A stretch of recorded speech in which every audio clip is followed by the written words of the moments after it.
कर आने वाली महामारी से डरेंगे नहीं, हम डरेंगे नहीं। कर आने वाली महामारी से डरेंगे नहीं, हम डरेंगे नहीं। यीशु का नाम मेरे प्राण की रक्षा, मेमने का लहू मेरे घर की सुरक्षा। यीशु का नाम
यीशु मसीह के साथ चलेगा, यीशु मसीह से बातें करेगा।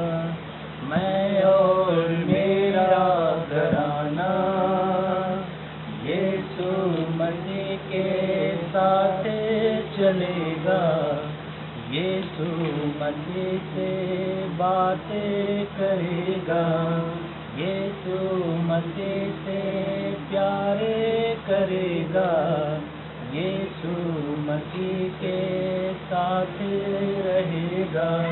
मैं और मेरा घराना पूजा करेंगे यीशु की, रूहे कुदस से जिएंगे, पूजा करेंगे यीशु की, रूहे कुदस से जिएंगे।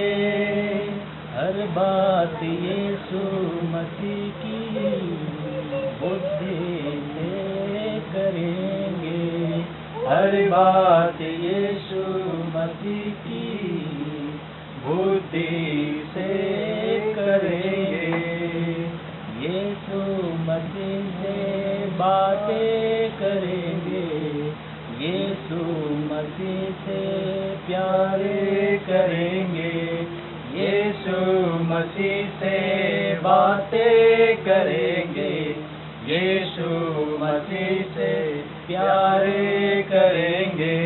मैं और मेरा घराना यीशु मसीह के साथ चलेगा, यीशु मसीह से बातें करेगा, यीशु मसीह से प्यार करेगा, यीशु मसीह के साथ रहेगा।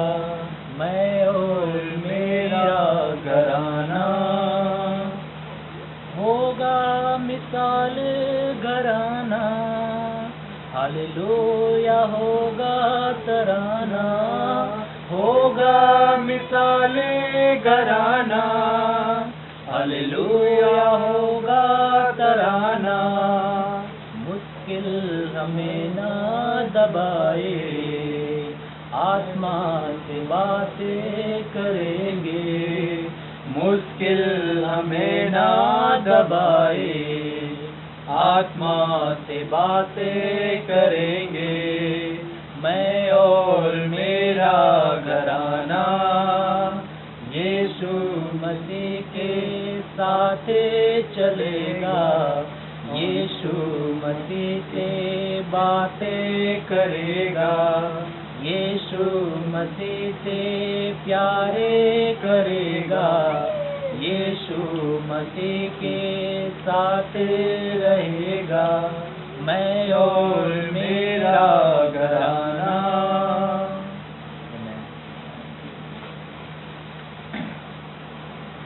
और भी कुछ है तो आपके पास कोई वचन या कुछ है तो भी शेयर कर सकते हैं।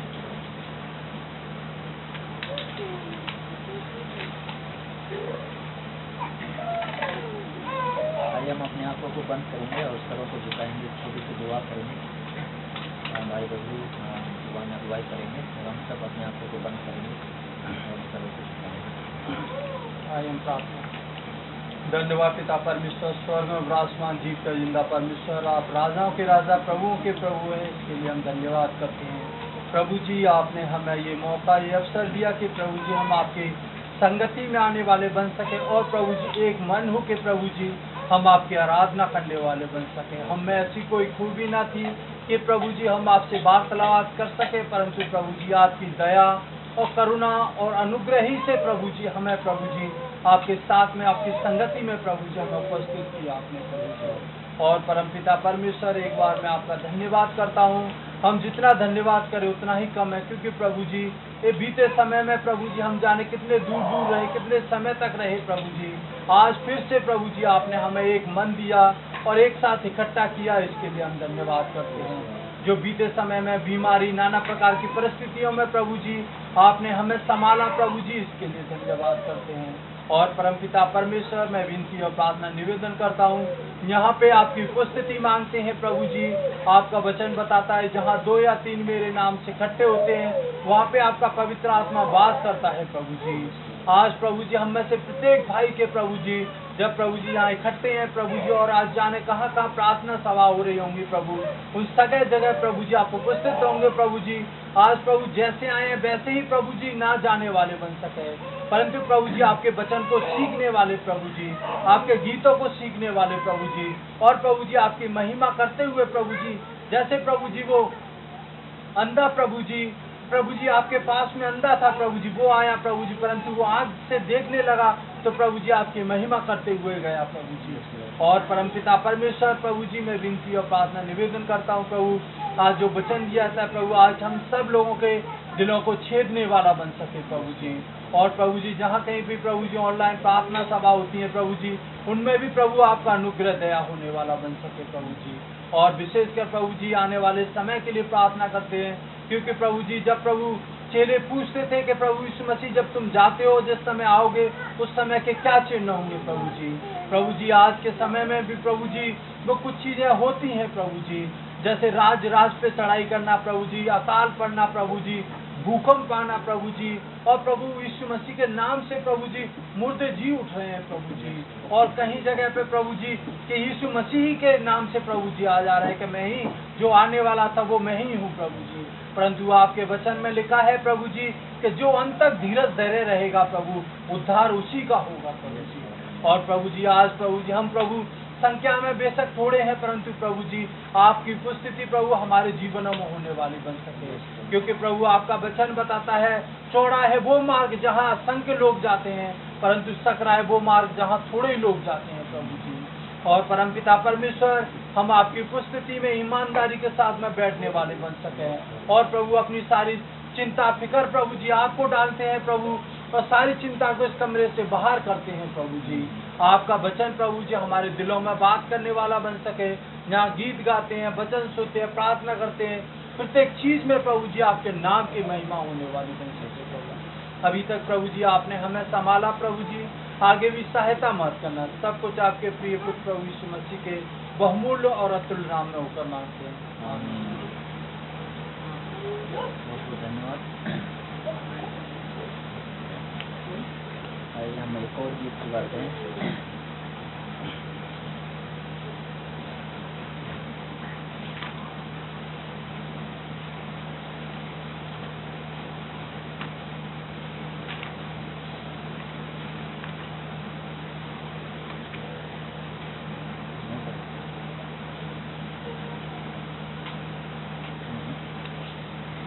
यीशु फिर से आ रहा है, अपने लोगों को स्वर्ग ले जाने, अपने लोगों को स्वर्ग ले जाने, यीशु फिर से आ रहा है। यीशु ने चेलों से कहा भी था, आऊंगा फिर से जरूर। यीशु ने चेलों से कहा भी था, आऊंगा फिर से जरूर।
कहा है कि प्रभु जी मैं एक दिन जरूर आऊँगा प्रभु जी, क्योंकि आपका जब आप उठाए गए थे, स्वर्गदूत ने घोषणा की थी, जिस तरह ये यीशु को तुम जाते हुए देख रहे हो, उसी तरह ये बादलों में वापस एक दिन आएगा।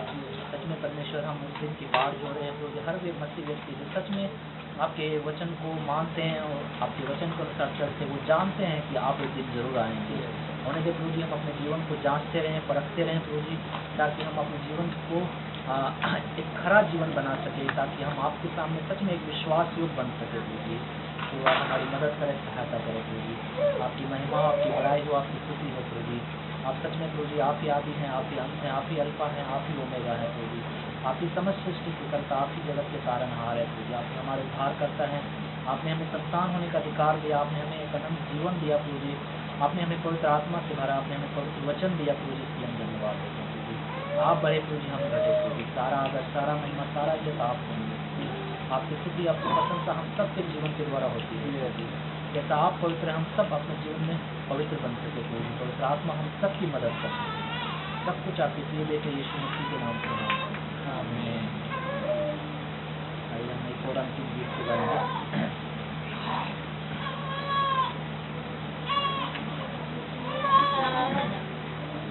सुबह हो या शाम ले लो प्रभु का नाम, कहते जाना तुम यीशु यीशु नाम। सुबह हो या शाम ले लो प्रभु का नाम, कहते जाना तुम यीशु यीशु नाम।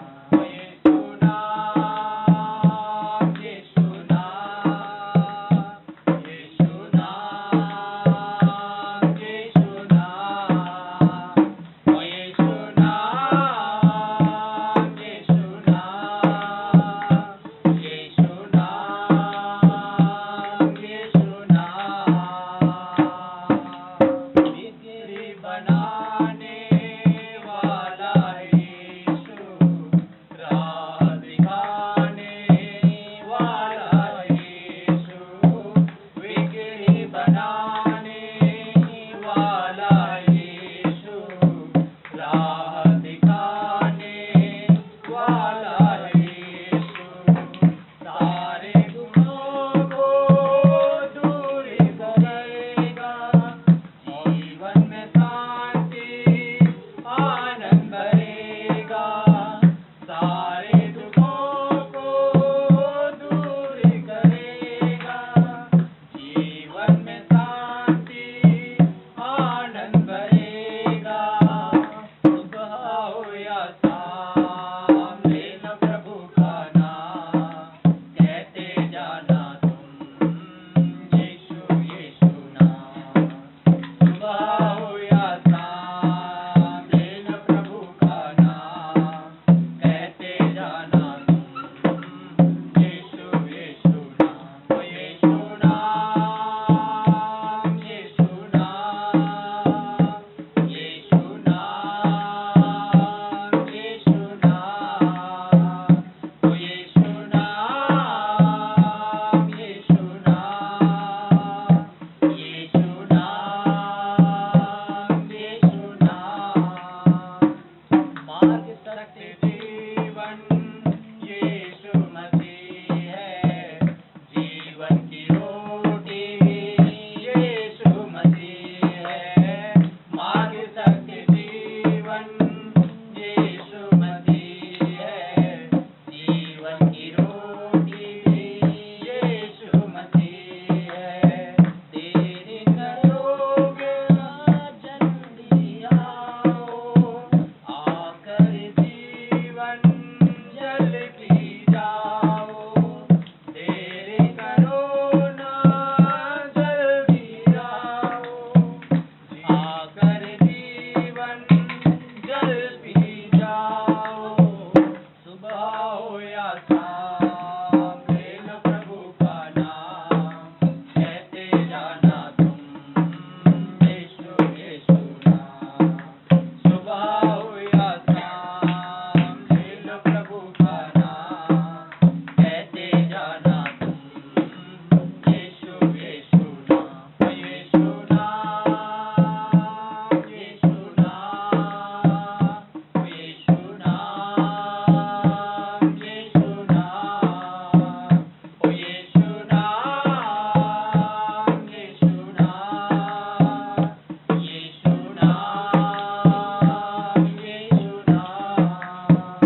निकालेंगे दूसरा थिस्सलुनीकियों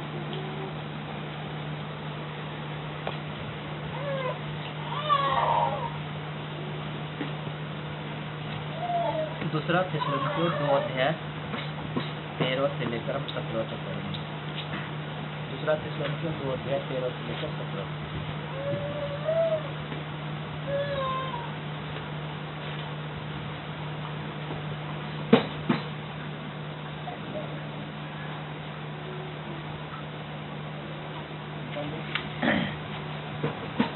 एक आयत मैं पढ़ूंगा 13, उसके बाद 14 आप लोग, और लास्ट वाला हम सब साथ में।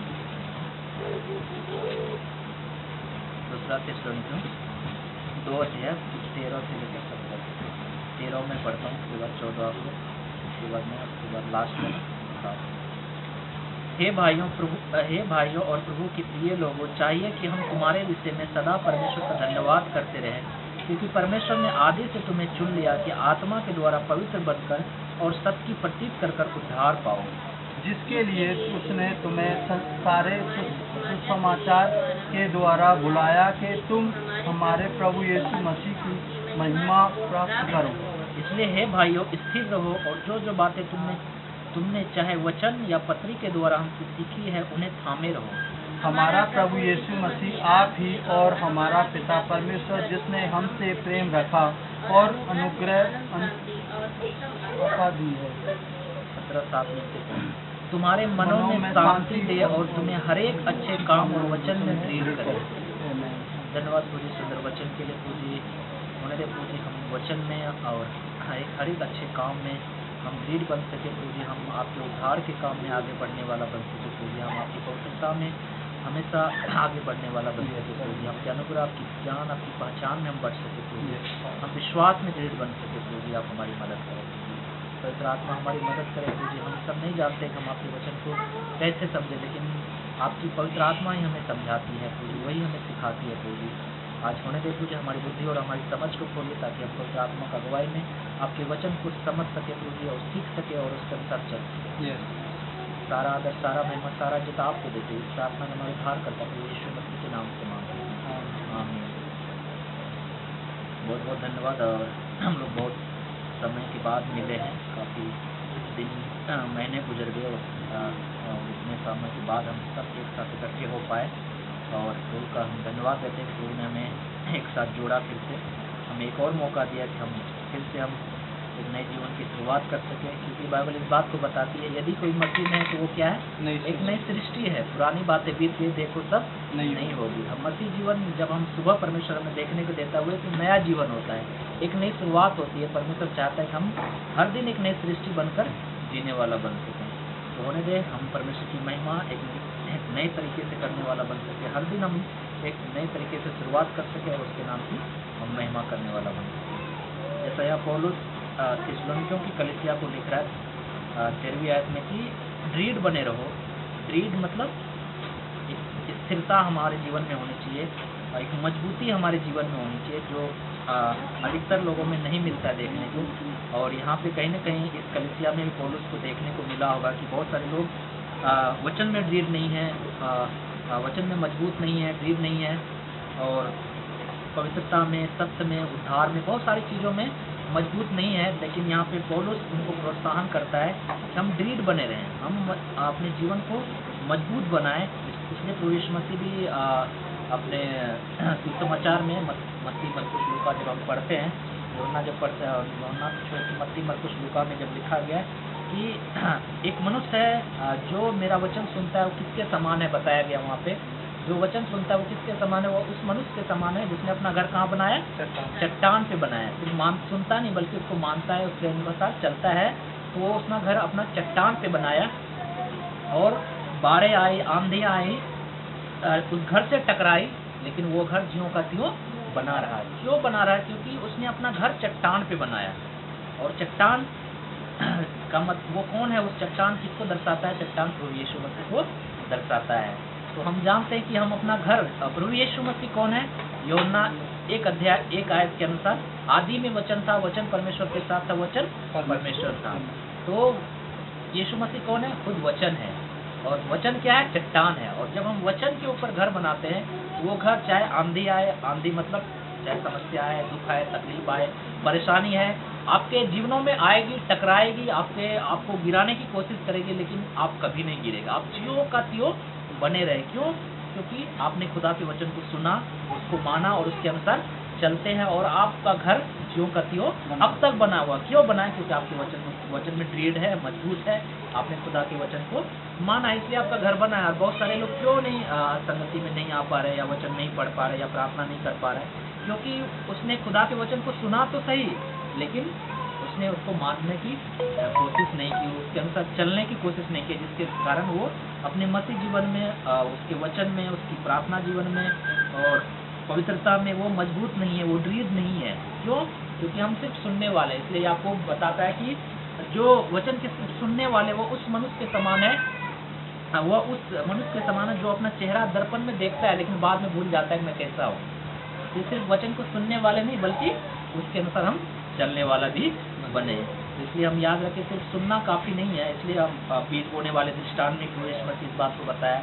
बहुत सारे लोग वचन को सुनते हैं, लेकिन जब उसको समझ नहीं पाते, शैतान आकर उसके मनों से क्या होता है, वचन को चुरा लेता है, और वो आदमी वचन में बढ़ नहीं पाता। उसी तरह बहुत सारे लोग हैं, वचन को सुनते हैं और वो वचन को संभाल नहीं पाते, लेकिन घर का धन की चिंता, संसार का प्यार, ये सब चीज़ें जो एक कांटे और झाड़ी के समान होती है, वो उसको दबा देता है और वो बढ़ नहीं पाता है। इसलिए हमारे जीवन में मजबूती होना बहुत ज़रूरी है, एक दृढ़ता होना बहुत ज़रूरी है। इसलिए पौलुस यहाँ पे बताता है, इसलिए प्रभु यीशु मसीह इस बात को बताया कि हमें मजबूत बनने की ज़रूरत है। सिर्फ सुनना ही काफ़ी नहीं है, बल्कि उस पर चलना काफ़ी। हम गीत भी गाते हैं कि कांटों के राहों पे हमें चलना है। सुनना काफ़ी नहीं है, बल्कि उस पर चलना भी है। वचन एक कांटा के समान है जो हमें चुभेगा, क्योंकि ये वचन आसान है नहीं है। जो हम पढ़ रहे हैं, ये बोलना एक आसान है, लेकिन इस पर चलना बहुत ही कठिन है। इसलिए प्रभु यीशु मसीह इस वचन में बताया कि यदि कोई मेरे पीछे आना चाहे तो अपना क्रूस उठाए। क्रूस का मतलब क्या है? दुख उठाना, तकलीफ उठाना, जो प्रभु यीशु मसीह ने अपने जीवन में उठाया, उनके चेलों ने उठाया। बहुत सारे लोग अभी भी प्रभु यीशु मसीह के पीछे चलते हुए दुख उठा रहे हैं। बहुत सारे कलीसिया में प्रार्थना करते हैं, वहाँ पे लोग घुस जाते हैं, तरह तरह के सवाल पूछते हैं, उनको बेइज्जती करते हैं। वो सब क्या है? एक सताव है, दुख है, तकलीफ है, जो लोगों को सहन करना पड़ रहा है। तो वो क्या है? क्यों हो रहा है ये सब चीज़ें? क्योंकि हम वचन में मजबूत बनना चाहते हैं। हम चर्च किस लिए जाते हैं? हम इंजॉय करने के लिए नहीं जाते, हम सीखने के लिए जाते हैं, ताकि हम प्रभु में और बढ़ सके और अधिक मजबूत बन सके।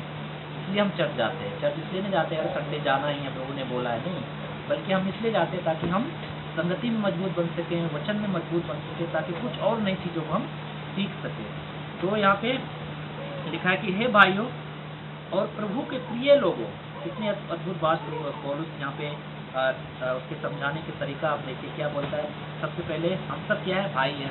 यहाँ पे मसीह में कोई चाचा, ताऊ, दादा, दादी, मम्मी नहीं है। हम सब क्या है? आपस में भाई है, बहन है। हम सब हे भाइयों, हे बहनों, प्रभु के प्रिय लोगों। क्या बोल रहा है? हम सब प्रभु के प्रिय लोग हैं।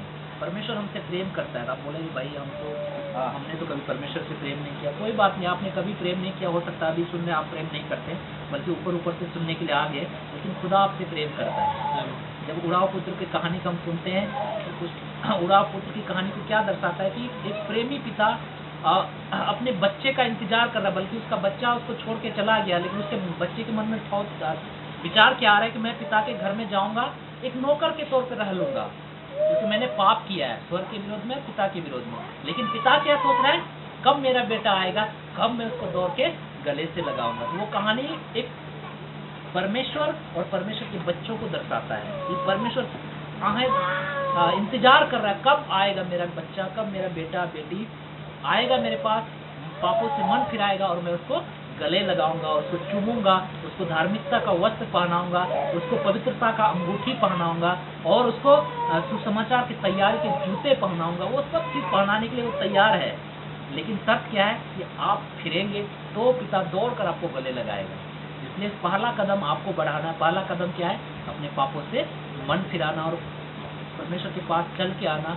और आप अंदर भी नहीं आओगे, उससे पहले वो आपको गले से लगा लेगा। तो इससे पता, इसलिए यहाँ पौलुस बताता है हम सब क्या है? परमेश्वर के प्रिय लोग हैं, और चाहिए कि तुम्हारे विषय में सदा परमेश्वर का धन्यवाद करते रहे, क्योंकि परमेश्वर ने आदि से तुम्हें चुन लिया है। यहाँ पे पौलुस बताता है कि हम सब परमेश्वर के प्रिय लोग हैं, हम उसके करीबी लोग हैं, परमेश्वर हमसे प्यार करता है और परमेश्वर ने हमें आदि से तुम्हें चुन लिया है। हम इसलिए पुस्तक का अध्याय जब हम पढ़ेंगे कि परमेश्वर ने हमें कहाँ से चुना है, जब हम हमारी सृष्टि नहीं हुई थी तब उससे पहले परमेश्वर ने हमें चुन लिया है। तो यहाँ पे हम देख सकते हैं परमेश्वर ने हमें आदि से चुन लिया है कि आत्मा के द्वारा पवित्र बनकर और सत्य की प्रतीत करके उद्धार पाओ। क्यों चुना है? क्योंकि हम सत्य को जान सकें, उस पर विश्वास करते। प्रतीत मतलब विश्वास करना, सत्य पर विश्वास करना। इसलिए यूहन्ना 8:32 क्या बताता है, तुम सत्य को जानोगे, सत्य तुम्हें स्वतंत्र करेगा, आजाद करेगा। तो परमेश्वर ने हमें किस लिए चुना? हमें आके यहाँ पे चंगाई के लिए नहीं चुना है, हमें यहाँ पे एंजॉय करने के लिए नहीं चुना, डांस करने के लिए नहीं चुना। वो तो हम अपनी इच्छा से, हमारे जो मन में आता है वो हम करते हैं। लेकिन परमेश्वर की मन की इच्छा क्या है कि हम उद्धार पाए। उद्धार कैसे पाएंगे? जब हम सत्य को जानें। सच्चाई क्या है? हर कोई बताता है इस तरह से तुम्हें उद्धार मिलेगा, यहाँ ये करोगे तो ये मिलेगा। हर धर्म में जाओगे तो अलग अलग तरीके से लोग उद्धार के बारे में बताते हैं। लेकिन यहाँ बाइबल एक ऐसी पुस्तक है जो खुद प्रभु यीशु मसीह इस बात को बताता है कि मैं खुद उद्धार हूँ। मुझ पर विश्वास करोगे तुम्हें अनंत जीवन मिलेगा, तुम्हें उद्धार मिलेगा। तो वो लिखा है कि चुन लिया है। तुम्हें कहाँ से चुन लिया? आदि से चुन लिया। आदि मतलब जब इस सृष्टि का कोई शुरुआत ही नहीं था, तब से परमेश्वर ने हमें चुन लिया कि सत्य की प्रतीत करके उद्धार पाओ। सत्य क्या है? सत्य क्या है? प्रभु यीशु मसीह एक सत्य है, वो सच्चाई है। कैसे? यूहन्ना 14:6 आयत क्या बताता है? मार्ग, सच्चाई और जीवन मैं ही हूँ, बिना मेरे द्वारा कोई पिता के पास नहीं पहुँच सकता। तो यीशु मसीह क्या है? मार्ग भी है, वही सच्चाई है, वही जीवन है। तो हमें सत्य को जानना है। सत्य क्या है? प्रभु यीशु मसीह। जब हम उसको जान जाएंगे तभी हम उद्धार को पाएंगे। सिर्फ हमें यीशु मसीह को बारे में सुन लिया, विश्वास कर लिया तो वो उद्धार नहीं है। उद्धार क्या है? यीशु मसीह को जानना। अगर हम यीशु मसीह को हम जान गए तो सच में हमने उद्धार को पाया है। इसलिए बहुत सारे लोग आज किसी के बोलने से, किसी के कहने से विश्वास तो कर लेते हैं, वो कई महीनों तक, सालों तक कलीसिया आते हैं, लेकिन फिर बैकस्लाइड हो जाते हैं। क्यों? क्योंकि वो कभी कोशिश नहीं किया कि यीशु मसीह को मैं जानूं, यीशु मसीह को मैं समझूं। इसलिए हमें जानना बहुत जरूरी, उसको समझना बहुत जरूरी कि यीशु मसीह कौन है। मैं बता रहा हूँ, अच्छी बात है, आप सुने, लेकिन आपको खुद जानना है, उसको खुद समझना है, तभी आप सच में उद्धार में बढ़ पाएंगे। तो यहाँ यही पौलुस बताता है कि सत्य की प्रतीत कर कर उद्धार पाओ। तुम क्या करो? सत्य को जानो, उस पर विश्वास करो तो और उद्धार पाओ। इसका मतलब ये लोगों ने उद्धार नहीं पाया था, उद्धार पाए लोग। किसको लिख रहा है? ये कोई अविश्वासी को पत्र नहीं लिख रहा है, ये एक विश्वासी को पत्र लिख रहा है। फिर भी पौलुस बताता है हमें उद्धार में बढ़ना है। इसलिए पतरस इस बात को बताता है कि नए जन्मे बच्चे के नए तुम आत्मिक दूध की लालसा करो और तुम उद्धार में बढ़ते जाओ। तो हमें सिर्फ उद्धार पा लिया बस आराम से नहीं बढ़ना, बल्कि उसमें बढ़ना है और बढ़ना है और बढ़ना है। उद्धार में बढ़ना मतलब यीशु मसीह को और अधिक जानना और उसको करीबी से जानना और उसको समझना है कि वो कौन है। हम जितना जानेंगे उतना हमारे लिए कम पड़ेगा, क्योंकि यीशु मसीह को जानना पर लोग एक बस की बात नहीं है। इसलिए यूहन्ना अपनी पत्री में लिखता है कि बहुत सारी बातें थी, अगर मैं लिखता तो ये पत्री जगत में भी नहीं समाती। तो यीशु मसीह को जानना कितनी बड़ी बात है। कितना आप जानोगे उतना ज़्यादा आपके लिए कम पड़ेगा। इसलिए हम जितना ज़्यादा हो सके हम यीशु मसीह को जान सके। जितना हम जानेंगे उतना ज़्यादा हम संगति में बढ़ेंगे, उतना ज़्यादा हम विश्वास में बढ़ेंगे, उतना ज़्यादा हम वचन में बढ़ेंगे। इसलिए याद रखें, हम जिस चीज़ से ज़्यादा लगाव रखते हैं उस चीज़ में हम आप जरूर बढ़ेंगे। अगर हम अपने जॉब से ज़्यादा लगाव रखते हैं तो हम जॉब में बढ़ेंगे, हम सक्सेस करेंगे। हम अगर वचन से प्रेम रखते हैं, संगति से प्रेम रखते हैं, हम प्रार्थना से प्रेम रखते हैं, हम प्रार्थना करते हैं, संगति करते हैं, वचन पढ़ते हैं, तो हम ऑब्वियसली धीरे धीरे हम प्रभु में बढ़ेंगे और प्रभु हमारे जीवन में आएगा और प्रभु हमारे जीवन में काम करेगा। ये एक फैक्ट है, इसको आपको स्वीकार करना पड़ेगा कि जिस चीज़ में आप ज़्यादा ध्यान देंगे, कोशिश करेंगे, उस चीज़ में आप बढ़ते जाएंगे। इसलिए पौलुस यहाँ पर बताता है हमें दृढ़ बनना है। किस चीज़ में? हमें यीशु मसीह की पहचान में, उसकी सच्चाई में हमें दृढ़ बनना है। वो सत्य है, लेकिन क्या है वो? यीशु मसीह कौन है? क्यों आपके लिए आया? क्यों आपसे प्रेम किया? क्यों आपके लिए मारा गया? क्यों वो तीसरे दिन जी उठा? क्यों वो वापस आपके लिए आएगा? इन सब चीज़ों को हमें जानने की जरूरत है, उनमें बढ़ने की जरूरत है। उस उद्धार के कार्य में हमें दृढ़ होने की जरूरत है। क्यों पौलुस यहाँ पे ऐसा बता रहा है? क्योंकि अंत के दिन ऐसा होगा, एक समय आएगा कि बाइबल बताती, प्रकाशित वाक्य बताएगी कि आज हम बाइबल पढ़ रहे हैं, लेकिन एक समय आएगा कि हमें बाइबल के पन्ने ढूंढेंगे वो भी नहीं मिलेगा। आज हमें मोबाइल खोलो बाइबल मिल जा रहा है, इंटरनेट खोलो, कंप्यूटर खोलो, वहाँ बाइबल मिल जा रहा है, कहीं भी देखो आपके हाथों में आज बाइबल है। लेकिन आने वाले दिनों में सब कुछ खत्म होने वाला है। आप देख रहे हो, अपनी आंखों से देख रहे हो किस प्रकार वैसे लोगों को सताया जा रहा है, किस प्रकार धीरे धीरे सब चीज़ बैन हो रहा है। जैसे बाहर के लोग सेवकाई करने आ रहे थे, जो भी वीजा है वो सब चीज़ बैन कर दिया गया है। तो अब धीरे धीरे शैतान अपने कार्यों को कर रहा है, धीरे धीरे सब कुछ को ख़त्म कर रहा है वो। तो आज हमारे पास समय है हमें दृढ़ बनने की, हमें मजबूत बनने की। आगे आने वाले समय में नहीं भी बाइबल रहेगा तो भी हम मसीह जीवन में मजबूत बने रहेंगे। तो सोचो आप कैसे पहले शताब्दी के लोग, उस समय बाइबल भी नहीं छपी थी, प्रिंटेड भी नहीं हुआ था, तो भी वो लोग वो कितने मजबूत थे। बाइबल पौलुस जब प्रचार कर रहा था इसी थिस्सलुनीकियों की शायद कलीसिया कि वो लोग उन थिस्सलुनीकियों की या किसकी कलीसिया शायद यही लोग थे कि वो बताता है कि वो लोग वचन को ढूंढते थे कि ये बातें यूं ही है कि नहीं। सोचो कैसे ढूंढते, बाइबल तो था नहीं उस समय, फिर भी वो लोग कोशिश करते थे, मेहनत करते थे। जहाँ पे उसको समय चरमपात रहता था और सप्ताह में एक दिन उससे पढ़ा जाता था, तो सोचो वो लाइन में लगकर पढ़ने जाते होंगे, सुनने जाते होंगे, किस प्रकार वो वचन को इज्जत देते थे और उसको मेहनत करते थे सीखने में। तो वही चीज़ हमें करने की जरूरत आज हमारे पास है, बड़ी आसानी से मिल रहा है। हमें पैसा खर्च करो मिल जा रहा है, ऑनलाइन मिल जा रहा है, कहीं भी आप पढ़ सकते, मोबाइल है, आप तो बाइबल मोबाइल में उपलब्ध है। तो हमें अपना समय सत्य की खोज में लगाना। वो सत्य क्या है? प्रभु यीशु मसीह। हमें अब तक हमारे पास सब अंधेरा नहीं है कि ये सत्य क्या है नहीं है, खुद प्रभु यीशु मसीह बोले मार्ग सच्चाई जीवन नहीं हो। तो हमें किसको ढूंढना है? हमें यीशु मसीह को ढूंढना है, उसको जानने की जरूरत है। क्यों जानना है? क्योंकि हमें दृढ़ बनना है, हमें मजबूत बनना है, ताकि कोई व्यक्ति हमें सवाल पूछे तो हमें ठीक है मैं पास्टर से पूछ के बताऊंगा, ऐसा नौबत हमारे जीवन में ना आए। तो हमें दृढ़ बनना है ताकि हर किसी को उत्तर देने के लिए हम सर्वदा तैयार। इसलिए पत्रस बताता है यदि तुम्हारे उद्धार के विषय में कोई पूछे तो हमेशा उत्तर देने के लिए तैयार हो।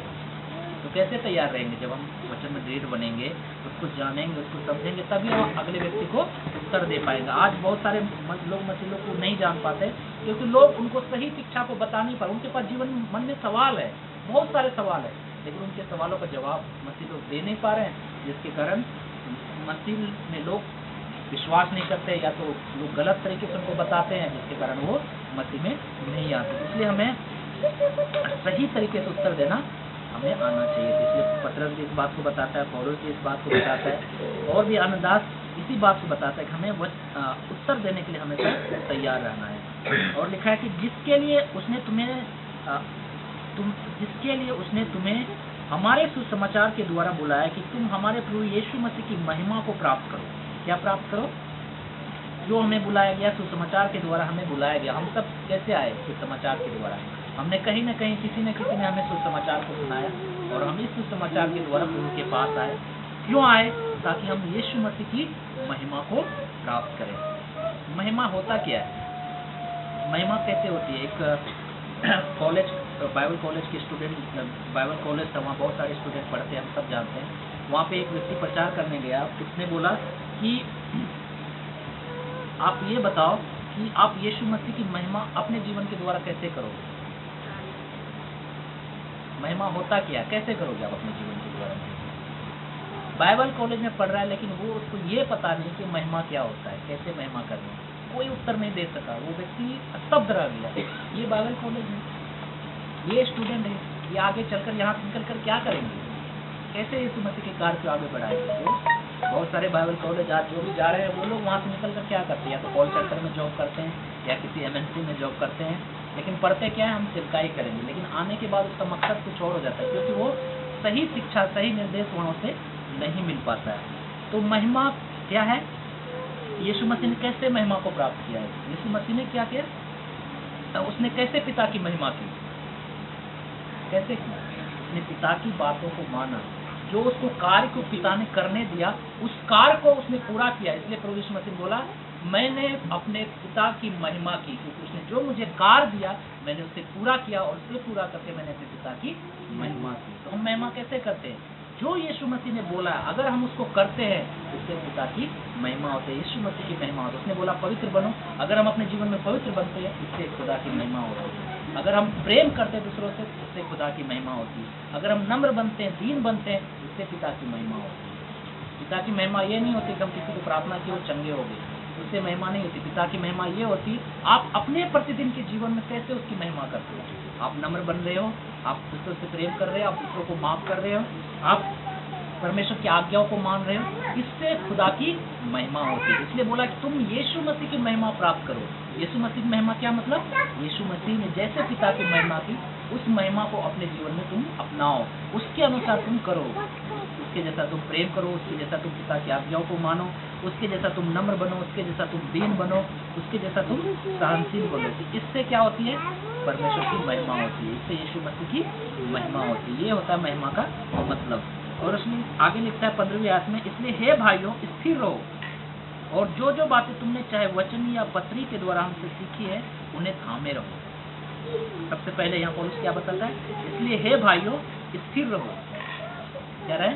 हम स्थिर रहे, हम घबराए नहीं। बहुत सारे आज घटनाओं को देखते हैं, अरे ये इसके जीवन में ऐसे क्यों होता है, ये तो अच्छा आदमी था, ये चला गया। बहुत सारी चीज़ों को, बहुत सारे ऐसे क्वेश्चन जिनका जवाब नहीं है और हमें जानना भी जरूरी नहीं होता। परमेश्वर ने हमें अपना जीवन दिया, हम अपने जीवन को सही करें, हम अपने जीवन के द्वारा कुछ लोगों को हम जीत पाए, यही हमारी बहुत बड़ी बात है। हम चाहे पूरे संसार को नहीं जीत पाए, लेकिन कुछ आत्माओं को हमने बचा लिया, अपने परिवार को बचा लिया, यही हमारे लिए काफ़ी है। हो सकता है हम बहुत एक परिवार को बचाए, आने वाले हम नहीं जानते उस परिवार के द्वारा कितने लोग प्रभु उनके द्वारा लोगों को बचाएगा। इसलिए हम याद रखें कि हम कोशिश करते रहे यार मैंने एक ही आत्माओं को जीता यार, इतने साल हो गए, 20 साल हो गए, 30 साल हो गए। एक व्यक्ति था, वो हमेशा लोगों को क्या करता था, काउंसलिंग करता था। कोई मतलब बाहर देश से आता था तो उसके घर में रुकता था या प्रार्थना करता था, तो उसका एक ही काम होता था उसको काउंसलिंग करना। यानी काउंसलिंग मतलब उसको मसीह की सही शिक्षा देना और मसीह की वचन में उसको बढ़ाना और उसको सही तरीके से गाइड करना, तो उसका यही काम था। तो उसने वो मतलब बहुत सारे लोगों को उसने काउंसलिंग किया, बहुत सारे लोगों को, लेकिन उससे संतुष्टि नहीं था। उनको पता ही नहीं चल रहा था कि यार मैं तो काउंसलिंग कर रहा हूँ, लेकिन कोई 1 साल रह रहा है, कोई 2 साल हमारे पास आ रहा है संगति के लिए, तो उसके बाद कहाँ चल रहा है कुछ पता नहीं चल रहा है। तो एक बंदा आया, अरब कंट्री का था, उसके बाद संगति करने के लिए आया। 1 साल उसके साथ काउंसलिंग की, उसको वो प्रभु में लाया, विश्वास में लाया, वो मजबूत बना। 1 साल के बाद वो चला गया। तो कितने सालों के बाद उसको उस बंदे का उनके पास फ़ोन आया कि आप लोग कैसे हो, आप क्या कर रहे हो? बोलता मैं ठीक हूँ, आप कौन? तो उसने बोला कि मैं वही हूँ जो आपने हमें मसीह में लेके आया, आपने हमें काउंसलिंग किया। आज मैं अपने इस मुस्लिम देश में मुस्लिम भाई बहनों की मैं अगुवाई करता हूँ, मैं पास्टर हूँ और बहुत सारी आत्माओं को मैंने जीता है। तब उनको समझ में आया कि ये नहीं कि हम 1000 लोगों की भीड़ इकट्ठा कर लें, 1000 आत्माओं को जीत लें। अगर हम एक भी आत्माओं को जीत लिया तो परमेश्वर एक आत्माओं के द्वारा लाखों करोड़ों आत्माओं को बचा सकता है। अगर पतरस को उस दिन उसका भाई उसको लेके नहीं आया होता तो आज उस दिन 3000 से ज़्यादा लोग उद्धार नहीं पाते। उसके बाद कितने लोग उद्धार पाए उसकी पत्री के द्वारा हम काउंट नहीं कर सकते, अनगिनत है। तो हमें कोशिश करना है कि सुसमाचार सुनाते रहना, उसका रिजल्ट एक ना एक दिन हमारे सामने आएगा, चाहे साल बाद आए, 10 साल बाद आए या बुढ़ापे में आए, लेकिन एक ना एक दिन रिजल्ट आपको सुनने को मिलेगा कि हमने इस भाई को प्रभु का वचन सुना है और ये भाई प्रभु में काम कर रहा है, प्रभु की महिमा कर रहा है। तो हमें बीज बोने की जरूरत है, बाकी परमेश्वर सही समय पर उस फसल को उगाएगा। तो यहाँ पे हमें स्थिर रहने की जरूरत है, हमें मजबूत बने के रहने की जरूरत है कि हम चाहे हम हजारों की भीड़ नहीं है, 10,000 लोग नहीं है, एक भी लोग है, 2 लोग, हम संगति करते रहें, कंटिन्यू हम बने रहें, हम स्थिरता में बने रहें। हम कुछ कर तो रहे हैं ना, वचन संगति कर रहे हैं, प्रार्थना कर रहे हैं, हम कंटिन्यू कर रहे हैं। परमेश्वर ने जो काम दिया हम गवाही शेयर कर रहे हैं, दूसरों को बता रहे हैं और एक ना एक दिन ये स्थिरता हमारे जीवन में रिजल्ट लेके आएगा। लिखा है कि स्थिर रहो और जो जो बातें तुमने चाहे वचन या पत्री के द्वारा हमसे सीखी है उन्हें थामे रहो, उन्हें पकड़े रहो, उनको अपने हाथ से जाने न दो। क्योंकि ये एक ऐसा समय है, अगर एक बार ये हाथ से चला गया, एक बार आपने प्रार्थना करना छोड़ दिया, एक बार आपने वचन पढ़ना छोड़ दिया, तो बहुत समय लगेगा दोबारा वैसा जीवन शुरू करने में, बहुत समय लगेगा। आप कोशिश करोगे, आज 1 दिन 2 दिन 4 दिन कर लोगे, 5वें दिन आपसे होगा नहीं। इसलिए हमें कंटिन्यू हमारे जीवन निरंतरता होना बहुत जरूरी है। इसलिए हम याद रखें, एक बार जब शुरुआत हो गई तो उसको हमें बीच में ड्रॉप नहीं करना। अरे यार चलो आप तो 1 महीना नहीं करते हैं, बस वो 1 महीना आपके लिए अब फिर से दोबारा नया शुरुआत करना पड़ेगा, 0 से स्टार्ट करना पड़ेगा। इसलिए हम याद रखें, इसलिए पौलुस बताता है स्थिर रहो, थामे रहो, उसमें बने रहो, उसमें पकड़े रहो, उसमें चलते रहो। तो हमें दृढ़ बनना बहुत जरूरी है, मजबूत बनना बहुत जरूरी है, उसकी महिमा में, उसकी पवित्रता में, उसके वचन में, उसकी जो कुछ हमने सीखा है उन बातों में हमें दृढ़ बनना और उसमें मजबूत बने रहना, उसमें स्थिर बने रहना बहुत जरूरी है। और 16वीं आयत में लिखता है, हमारा प्रभु यीशु मसीह आप ही और हमारा पिता परमेश्वर जिसने हमसे प्रेम रखा, अनुग्रह से अनंत शांति और उत्तम आशा दी है, तुम्हारे मनों में शांति दे और तुम्हें हर एक अच्छे काम और वचन में दृढ़ करे। जब हम खुद कोशिश करेंगे, हम परमेश्वर की महिमा करेंगे अपने जीवन के द्वारा, वचन में जो हमने सीखा है उसको थामे रहेंगे, स्थिर बने रहेंगे, तो यहाँ पे परमेश्वर बताता है कि जो हमें क्या मिला है, अनंत शांति और उत्तम आशा ऑलरेडी परमेश्वर ने हमें दी है। वो अनंत शांति और उत्तम आशा क्या है, खुद प्रभु यीशु मसीह जो हमारे अंदर ऑलरेडी है, वो हमें क्या करेगा, हमें हर एक अच्छे काम और वचन में दृढ़ करेगा। जब हम परमेश्वर देखेगा सच में ये बच्चा हमारा प्रार्थना में मजबूत है, लवलीन है, भले इसके पास कोई नहीं आता है लेकिन फिर भी ये वचन को पढ़ता है, फिर भी प्रार्थना करता है, इससे किसी से कोई मतलब ना आए या ना आए, लेकिन ये अपना काम बड़ी शिद्दत से कर रहा है, तो खुदा खुद आपके जीवन में काम करेगा, खुद आपको मजबूत बनाएगा, खुद आपको दृढ़ करेगा। तो हमें सबसे पहले अपने जीवन को दृढ़ करने की जरूरत है, मजबूत बनाने की जरूरत है, उसमें स्थिर रहने की जरूरत है और अपने जीवन में स्थिरता लाने की जरूरत है और प्रभु की महिमा और उसके वचन में हमें बढ़ने की जरूरत है। इसलिए यहाँ पौलुस प्रोत्साहन करता है थिस्सलुनीकियों कलीसिया को, उद्धार पाना ही काफ़ी नहीं है बल्कि उद्धार में बढ़ना बहुत जरूरी है, उसकी सच्चाई में बढ़ना बहुत जरूरी है। इसलिए हम याद रखें, हमने पूरी बाइबल पढ़ रही है, अच्छी बात है, अगर लेकिन हम बाइबल के एक वचन को भी हम मान रहे हैं, ये हमारे लिए बहुत बड़ी बात है। अगर किसी ने बाइबल को पूरा नहीं भी पढ़ा लेकिन हर दिन वो एक वचन को पढ़ता है, उसके अनुसार चलता है, उसको मानता है, तो पूरे बाइबल पढ़ने के बराबर है। तो खुदा के वचन ये नहीं बोलता है पूरा बाइबल तुम पढ़ते हो, खत्म करना है साल भर में, लेकिन हाँ करना है, अच्छी बात है, लेकिन हमें वचन को खत्म करने से ज़्यादा हमें वचन को मानना बहुत जरूरी है, वचन के अनुसार चलना बहुत जरूरी है। इसलिए मायने ये नहीं रखता कि आपने पूरा बाइबल पढ़ा है या नहीं पढ़ा, मायने ये रखता है कि आप वचन को कितना मानते हो, कितना उसके अनुसार चलते हो, वही आपके जीवन में स्थिरता लाएगी, वही आपके जीवन में दृढ़ता लाएगी, मजबूती लाएगी। और जितना ज़्यादा आप यीशु मसीह को जानेंगे, जितना ज़्यादा जानेंगे उतना ज़्यादा उसके साथ रहेंगे, जितना ज़्यादा आप प्रार्थना करेंगे, संगति करेंगे, उतना ज़्यादा आप ये मतलब आत्मिक जीवन में हम मजबूत बनेंगे, उतना ज़्यादा हमें मन करेगा कि हम संगति करें, प्रार्थना करें। जितना आप कम बाइबल पढ़ोगे, कम प्रार्थना करोगे, कम संगति करोगे, उतना ज़्यादा आपको मन करेगा अरे आज नहीं करते, अरे छोड़ो ना, आज फ़ोन नहीं आया, हम भी फ़ोन नहीं करते हैं, आज अगले संडे कर लेंगे, अगले बुधवार कर लेंगे, अगले बृहस्पति। क्यों ऐसा क्यों होता है हमारे जीवन में? क्योंकि हम कम पढ़ते हैं, कम प्रार्थना करते हैं, कम संगति करते हैं, इसलिए हमारा मन नहीं करता है। हम जितना ज़्यादा पढ़ेंगे, जितना ज़्यादा संगति करेंगे, उतना ज़्यादा हमारा मन करेगा अरे चला प्रार्थना करने। वो अपने आप हो गया, आपको बोलने की जरूरत नहीं, अंदर से अपने आप एक वो सुगबुगाहट हो गया, अरे यार आज करनी चाहिए, अरे आज किया नहीं यार, पूरा दिन भर बीजे है, सप्ताह निकल गया, किया नहीं यार, आज करनी है, आज कुछ भी हो जाए करनी।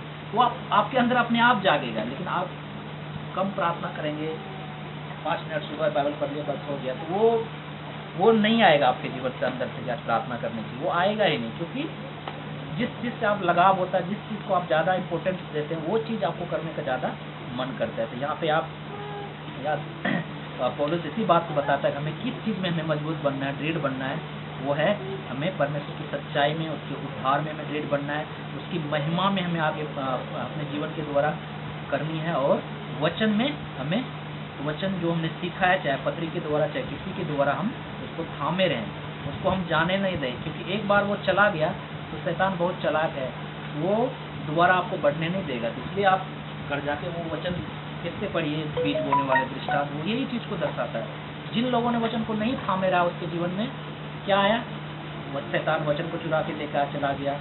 एक जगह ऐसा हो गया कि वो वचन चट्टान पे गिरा, वहाँ मिट्टी नहीं थी और धूप निकला, वो बीज सूख गया, वो फल नहीं लाया। लेकिन एक ऐसा जगह बीज गिरा जब भूमि अच्छी थी और वो 100 गुना 60 गुना 70 गुना फल लाए, तो हमें कौन सी भूमि बननी है? पथरीली भूमि बननी है, या वो भूमि बननी है जो वचन को सुनता है लेकिन समझ नहीं पाता है, या वो भूमि बननी है जो अच्छी है, जो वचन को मन में संभाले रखती है और फल लाती है? तो हम पे डिपेंड करता है कि हम कौन सी भूमि बनना चाहते हैं। वो भूमि का कैसे बनेगा? जब हम वचन में दृढ़ बनेंगे, मजबूत बनेंगे, उसको थामे रहेंगे, उसको समझने की कोशिश करेंगे। भले हमें समझ में नहीं आता है लेकिन हम कोशिश करेंगे, वो हमें समझाए, आज न कल या परसों, एक ना एक दिन किसी न किसी तरीके से वो आपको वचन को समझाएगा। लेकिन आपको अंदर से लाना है कि हमें जानना है, हमें समझना है। जब तक अंदर से नहीं आएगी फीलिंग, तब तक आप सच्चे परमेश्वर को नहीं जान पाएंगे। तो बाहरी तौर पर बहुत सारे लोग बहुत कुछ जानते हैं, लेकिन हमें अंदर से जानना है, वो फीलिंग अंदर से आनी चाहिए, क्योंकि परमेश्वर आत्मा है, वो आत्मा से हमें बातें करता है, वो शरीर से बातें नहीं करता। बहुत सारे लोग ज्ञान बहुत प्राप्त कर लेते हैं, हम चर्च जाएंगे, बहुत सारी चीज़ें सीख लेंगे, लेकिन हमें अंदर से परमेश्वर जब तक अगुवाई नहीं करे, जब तक हम आत्मा हमारी अगुवाई नहीं करे, तब तक हम मसीह जीवन को सही तरीके से समझ नहीं पाएंगे। तो हमें दृढ़ बनने की ज़रूरत है, मजबूत बनने की ज़रूरत है। मैं अपने आप के लिए भी ये, अब मेरे लिए भी ये वचन है, आपके लिए वचन है, जितने भी लोग सुन रहे हैं सबके लिए यही चीज़ है, या वो कितना बड़ा पढ़ा लिखा क्यों हो, हमें जब तक मसीह जीवन संसार में है, हम उस हर दिन हमें दृढ़ बनना है, हर दिन हमें मजबूत बनना है। क्यों? क्योंकि याद रखें, हमसे ज़्यादा शैतान बाइबल पढ़ता है, शैतान वचन को अच्छी तरीके से जानता है, वो अच्छी तरीके से जानता है, लेकिन उसकी कमजोरी ये है कि वो विश्वास नहीं करता। लेकिन हमारी मजबूती ये है कि हम विश्वास करते हैं, इसलिए हम शैतान पर विजय पा सकते हैं। आइए हम अपने आंखों को बंद करें, सरों को झुकाएं और हम प्रभु से विनती करें, प्रार्थना करें और प्रभु से एक वादा करें कि हाँ प्रभु, मैं आपके वचन में बढ़ना चाहता हूँ, आपके वचन में हम दृढ़ बनना चाहता हूँ। जो बातें हमने आज तक हमने सीखी है मसीह जीवन में, उसमें को वो हमें थामे रखना सिखाइए, उसको हमें पकड़े रखना सिखाए। तो मैं इन चीज़ों को अपने हाथ से जाने ना दे, क्योंकि ये बहुत बेशकीमती चीज़ है। ये वचन एक ऐसी चीज़ है, चाहे संसार की सब कुछ खत्म हो जाए, लेकिन ये वचन आपके पास है तो दोबारा वो चीज़ वापस आ सकती जो आपने खोया है। आप अय्यूब के जीवन से सीख सकते हैं, उसने सब कुछ खो दिया, लेकिन वो खुदा के वचन को थामे रहा, खुदा में वो विश्वास करते रहा, परमेश्वर को चौगुना लौटा। बाइबल बताती स्वर्ग का राज उस खजाने के समान है, जिसने जब वो उस खेत में जब वो मोती मिला, तो उसने अपना सारा धन संपत्ति बेचकर, जिस खेत में वो मोती छुपा हुआ था, वो खेत उसने खरीद लिया। अब याद रखें, वो खेत कुछ और नहीं, खुद प्रभु का वचन है। हमें इसे हर हालत में हमें थामे रहना है, हर हालत में इसे हमें अपने जीवन में बनाए रखना है, ताकि हम हमारा जीवन परमेश्वर से दूर न हो जाए, हम कहीं परमेश्वर से बहुत दूर न चला जाए। क्योंकि एक बार आप दूर चले गए तो दोबारा आपको मसीह जीवन में वैसा ही जीवन जी पाना बहुत ही मुश्किल होगा। हम बहुत सारे उदाहरण बाइबल में देखते हैं, चाहे सुलेमान को ले लो, चाहे वो दाऊद को ले लो, चाहे वो हमने यहूदा इस्करियोती को ले लो। एक बार उसने परमेश्वर के वचन को छोड़ा तो कहीं ना कहीं उसका जीवन बर्बादी की कगार पर चला गया। भले ही दाऊद वापस फिरा मन, लेकिन कहीं ना कहीं परमेश्वर उससे प्रसन्न नहीं रहा जैसा पहले रहा करता था। इसलिए उसने बोला, तू मेरे लिए मंदिर नहीं बनाएगा, तेरा बेटा सुलेमान मेरे लिए मंदिर बनाएगा। सुलेमान भी बाद में बिखर गया, और वो एंड में अपनी पत्री में लिखता है कि सब कुछ व्यर्थ है। और अंत की बात यह है कि परमेश्वर का भय मान, क्योंकि मनुष्य का यही मूल्य कर्तव्य है। तो हर व्यक्ति कहीं न कहीं पछता के बाद में समझ तो जाता है, लेकिन वो बहुत दूर तक चला जाता है। इसलिए ये सब घटनाएं हमारे लिए दृष्टांत है। हम वैसा ना करें जो गलती सुलेमान ने की, जो गलती दाऊद ने की, जो गलती यहूदा ने की, हम वैसा ना करें। अय्यूब हमारे जीवन के लिए सीख है कि हमें कैसे वचन में दृढ़ बनना है। याकूब हमारे जीवन के लिए सीख है कि कैसे खुदा का भय मानना है, खुदा के वचन को थामे रहना है, कैसे हमें पाप से भागना है, चाहे उसके लिए हमें जेल भी जाना पड़े, चाहे कितना दुख उठाना करें, लेकिन हम परमेश्वर के वचन के साथ समझौता नहीं करेंगे। तो आप हमारी मदद करें, हम थामे रहें, हम दृढ़ बने रहें। दुख आएंगे, तकलीफ आएंगे, बिन बेवजह हमें बंदीगृह में डाला जाएगा, बेवजह हमें सताया जाएगा। याकूब को बेवजह सताया गया, उसने कुछ नहीं किया, लेकिन फिर भी उसके भाइयों ने उसे बेच दिया। वो गुलामी की तरह जीवन जिया, उसको झूठे व्यभिचार के केस में फंसाया गया, वो जेल में रहा, फिर भी उसने परमेश्वर को नहीं छोड़ा, उसके वचन को नहीं छोड़ा, उसको थामे रहा। और वो वचन की दृढ़ता, वो वचन का उसका विश्वास परमेश्वर ने उसे पूरे मिस्र देश का अधिकारी बना दिया। कभी याकूब ने नहीं सोचा था कि ऐसा भी परमेश्वर हमारे जीवन के साथ करेगा, लेकिन उसको विश्वास था कि जो स्वप्न मैंने देखा है वो खुदा पूरा करेगा। विश्वास था। अब वो उसको नहीं पता था कैसे पूरा करेगा, लेकिन उसको एक विश्वास था कि खुदा मेरे जीवन में बड़े काम करेगा। इसी तरह हम हर व्यक्ति इस बात को हमें जानने की जरूरत है, बड़े काम होने से पहले बहुत सारे दुखों से हमें गुजरना पड़ेगा। ये हर एक के जीवन की गवाही है। जितने भी चाहे यीशु मसीह के जो 12 प्रेरित थे उनके जीवन में आप देख सकते हैं, और आज की गवाही जितने मसीह भाई बहन उनकी गवाहियों को आप जो सुनेंगे तो पहले उनके जीवन में सताव, कष्ट, तकलीफ आए, लेकिन आज इसलिए उसका जीवन बेहतर है क्योंकि उसने बीते समय में बहुत दुख और तकलीफ को उठाया है। वो आप हमारी मदद करें, सहायता करें, हम आपके वचन में दृढ़ बने रहें। उसके लिए हम दुख उठाएं, तकलीफ उठाएं, चाहे लोग कुछ भी बोले, लेकिन हम आपके वचन को थामे रहें। हम अपने जीवन के द्वारा आपकी महिमा करें प्रभु जी। महिमा का मतलब होता है कि हम आपस में प्रेम रखें, आपसे प्रेम रखें, आपके वचनों को माने, हम अपने जीवन में नम्र बने, दीन बने, सहनशील बने। इन सब के द्वारा आपके नाम की महिमा होती है। इसलिए गलतियों का ध्यान देखा कि आत्मा के 9 फल है जो हमारे जीवन में, वो हमेशा कार्य करते रहना चाहिए। जो विश्वास, नम्रता, संयम, भलाई, सहनशीलता, ये जो बाकी जो 9 फल हैं, इस फल में हमें बने रहना है प्रभु जी।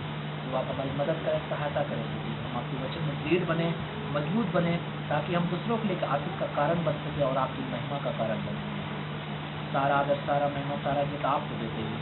जो भाई बहन नहीं आ पाए उनको भी जुड़े, सब बातें करें, नम्र करें, दीन करें, वो भी आपके वचन में दृढ़ बने प्रभु जी। वो आप भी अपने जीवन के द्वारा आपके नाम की महिमा कर सके, वो भी आपको जान सके और अधिक गहराई से वो आपको समझ सके। सारा आदर, सारा महिमा, सारा जित आपको देते हैं। इस प्रार्थना हमारा उद्धार करता है तो यीशु मसीह के नाम से मांगते हैं, आमीन।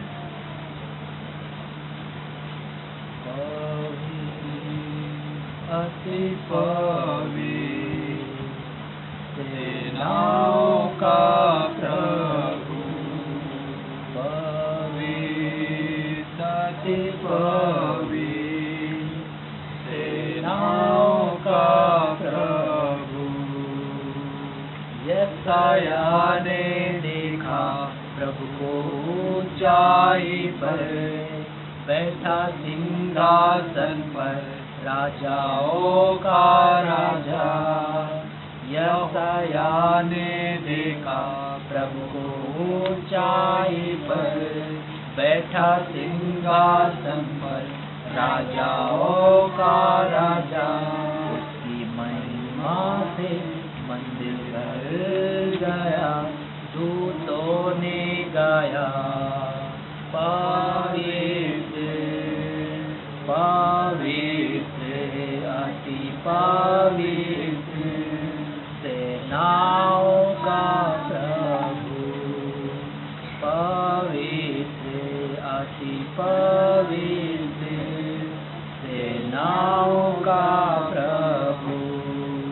यूहन्ना ने देखा प्रभु को टापू पर, मुर्दों सा गिर पड़ा उसके चरणों पर। यूहन्ना ने देखा प्रभु को टापू पर, मुर्दों सा गिर पड़ा उसके चरणों पर। दीपों में दिखा मानव पुत्र के समान, दूतों ने गाया पवित्र पवित्र अति पवित्र सेनाओं का प्रभु। धन्यवाद प्रभु, सच में परमेश्वर आप पवित्र हैं, अति पवित्र हैं प्रभु जी। आप सेनाओं का परमेश्वर हैं प्रभु जी। आप बड़े प्रभु जी, हम घटे प्रभु, हम सबके जीवनों में आप काम करें सच में। जैसा आप पवित्र हैं हम सब पवित्र बने प्रभु जी। हमारी मदद करें, सहायता करें, हर दिन आपकी पवित्रता में हम बढ़ने वाला बन सके। परमेश्वर का प्रेम, तो यीशु मसीह का अनुग्रह, पवित्र आत्मा की सहभागिता आपसे लेकर हमेशा तक हम सबके साथ बने रहे। आमीन। आप सबको जय मसीह।